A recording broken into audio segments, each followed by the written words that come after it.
very significant unemployment problem. If you think Nigeria's unemployment problem is bad, theirs actually might be significantly worse because, unlike Nigeria, the informal sector is not particularly big. So this is a country that has a significant unemployment problem. It has a growing youth population, which has little or no hopes of finding jobs. And these two foreign-backed startups that are creating not just jobs, but are creating well-paid tech jobs. And Kenya is a tech hub in Africa. Yeah. And they're also doing something which is cleaning up the public transportation sector, because the same way we have problems with danfos in Lagos and all the social problems associated with them, they have similar things with their matatus in Nairobi. And these guys have come and they've created a tech solution which basically cleans up all those problems, and they're creating jobs as well. So as a government, even though you could say, yes, they are breaking the law-ish, is the right reaction to that to jump in and say, right, we're shutting you down, that's it, everybody go home, you're all fired? Definitely not. And even from any rational standpoint, you have to ask yourself, when I'm trying to make a decision like this, what am I trying to achieve?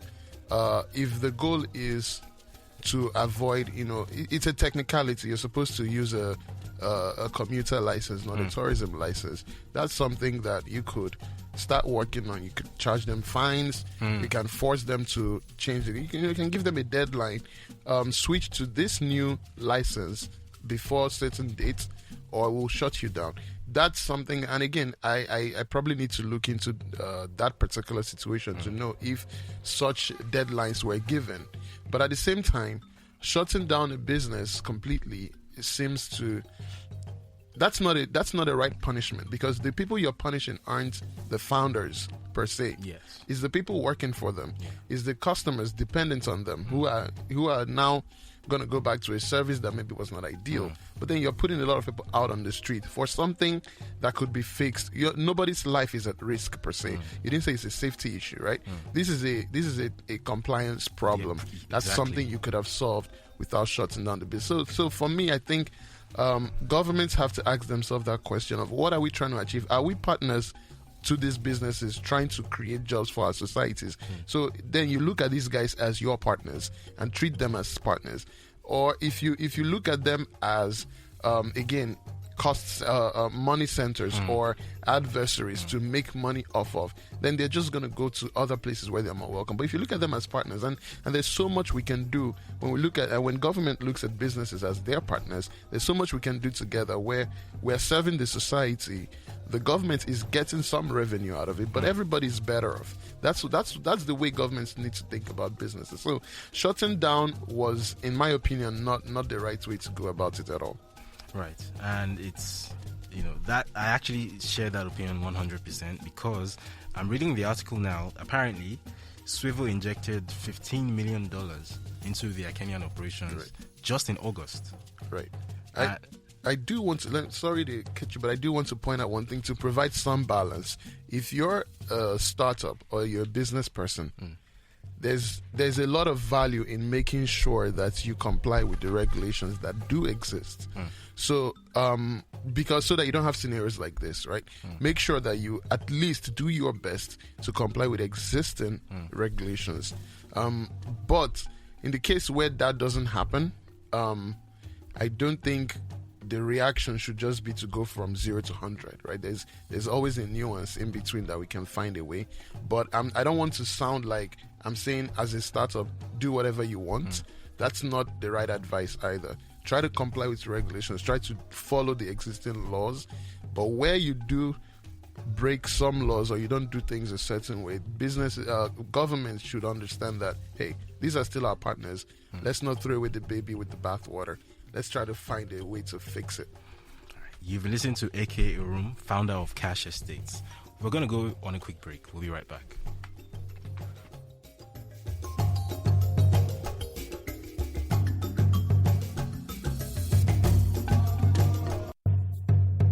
Doing business in Africa can be complicated. Politicians sometimes create circumstances that hurt businesses and consumers, and then they hide behind a wall of to avoid taking responsibility for their bad economic policies. On Red Tape Africa, we slice through the jargon, drawing a direct link between government actions and their effects on businesses across the continent. Red Tape Africa is where we break down the jargons of business and economic policies in plain English so that you can understand how the impacts on your business and on you. Join us every Tuesday and Thursday on Africa Business Radio as we deliver an impartial verdict on these policies. Red Tape Africa, economic policy impact in plain English.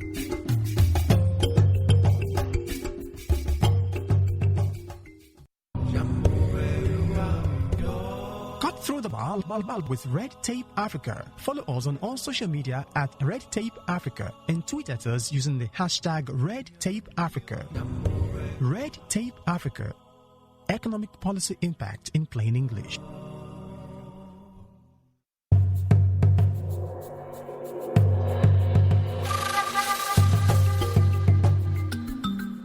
Listening to Red Tape Africa. This is your host David Hundeyin, and I'm here with Eke founder of Cash Estates. Now, as I said before, we don't just want to sit here in the studio and talk to ourselves. We want to hear from you, wherever in the world you are listening from.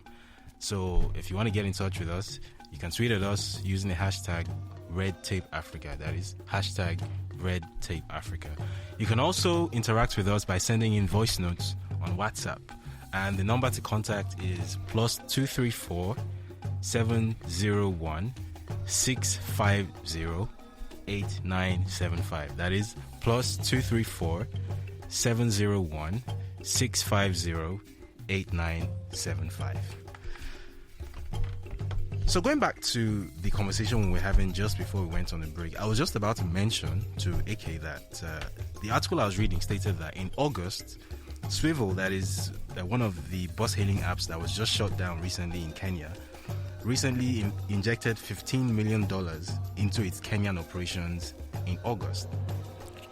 And literally just about a little over 2 months later, they've been shut down. So obviously that is bad news for the founders, that is bad news for the investors. But to my mind, that is even worse news for the tech ecosystem in Kenya as a whole, because investors now, particularly tech venture capital, which is like a thing now, they're going to be looking at that space and thinking, we're putting in $15 million of our money and it just goes poof within 2 months. Like, is this the kind of market we want to operate in? Especially being that according to the article, there's a rumor, which obviously can't be substantiated, but there's a rumor that the heavy-handed action of the government might have been at least in part influenced by lobbying from the local transport union, which wants the status quo to remain. Ride-hailing is not in their interests. So a venture capital investor from San Francisco looking at this, who has maybe $20 million hot dollars in his pocket, he doesn't know what to do with, is looking at this space and he could invest that money in it, but then again he's thinking, well, I invest this money in here tomorrow, say maybe it's not ride hailing, maybe it's let me think of a space that is ripe for tech disruption. Say it's revenue collection or something, and I invest this money in this startup that does this great thing, and in a couple of weeks time the legacy people who have been displaced go raise some lobby group, go meet some friend or cousin in government, maybe they have some tribal connection with him, or they can raise some money and buy his ear, and next thing I know, all my investment has gone poof. So from an investment point of view, I think this is really bad news. Now you are a money man, so put me in the mind of an investor, say an American investor, looking at this market, looking at what has just happened, and what your reaction to that is likely to be. Yeah, so to be honest, I just thinking about the large space that we're in our continent when it comes to business. It's a recurring problem. It's a recurring complaint. We're doing, when let's even take it from a historical standpoint. We're doing much worse than every other region of the world today, economically, right? And there are a few bright spots, but historically we've lagged behind everyone. So we should be in catch-up mode. But what you realize is that the people who are going to help us catch up, the people who have already, who have an excess of capital, they are looking at Africa, and then they're looking at Asia, and they're looking at, maybe their home country, or maybe whether it's North America or Europe, and they are trying to decide, where am I? Nobody wants to lose money, for one, but then nobody wants to invest money and lose their peace of mind, right? So capital is going to go to where they understand what the risks are, understand what the long-term view is. And Africa, when we make decisions like this, we essentially we cut off our own nose. Like, I don't know the expression, is it to shoot yourself in the foot? But that doesn't even say how serious of a problem this is, to be honest. Because no one is going to give you money to invest in Kenya or Nigeria or Ghana, where decisions like these are made overnight, right? Whether they flouted the rules or not, you don't decide that the solution is to completely shut everything down.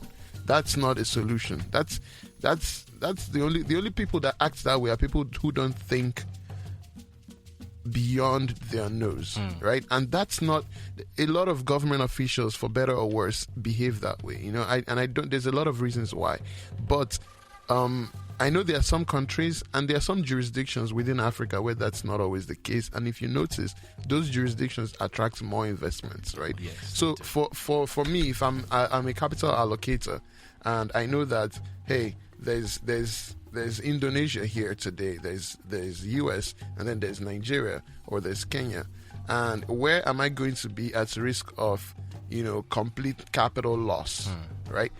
Events like this would make me not even. I can't convincingly argue, and I think about that even as an entrepreneur who is trying to raise investment.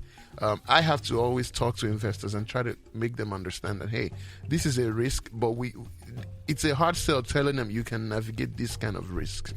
So if you've sent the signal that if you're not politically connected, if you're not extremely rich, then there's no point doing business in any of these countries.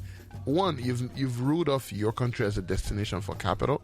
Two, all the founders that you could have kept in your ecosystem building, you're going to lose them because nobody wants to sit and not be productive. So they're all going to go to places where they can actually do the same work that they would have done in your country, but then they'll do it for other people for less risk. So we are really killing ourselves. And the only people who can stop that are the same people who are perpetuating it, which is our governments. So I don't know what the solution is, but it's something that they really have to think about if seriously we want to lift this continent out of where we are today. Right. So pivoting away briefly from the points we've been making, because so far we've been talking about deliberate government actions, which some might consider to be even malicious. Some might consider it to be targeted harassment. So now let's move away and talk about government actions which may not necessarily be, ill-intentioned, or may not, they may not be mean-spirited, but they're just poorly thought out, and they end up having these unintended consequences. So I'm reading another story from Kenya. This is also a story from earlier this month. It's a story from Nairobi, and it says that Kenyan LPG customers, that's people who buy gas cylinders, cooking gas, will no longer be able to buy cooking gas at their neighborhood kiosk or their nearest petrol station, as we do here in Lagos. They will instead have to refill at outlets run by oil marketing companies that own the brand of their gas cylinder. Now, apparently, this is due to a law that was introduced to tackle illegal gas cylinder trading. Right, so basically the government comes in and says, hey, it's not this black market trade, we don't like it, it's not safe, it's a public safety hazard, and probably it's the black economy, so we can't tax it. Obviously we're trying to raise revenue.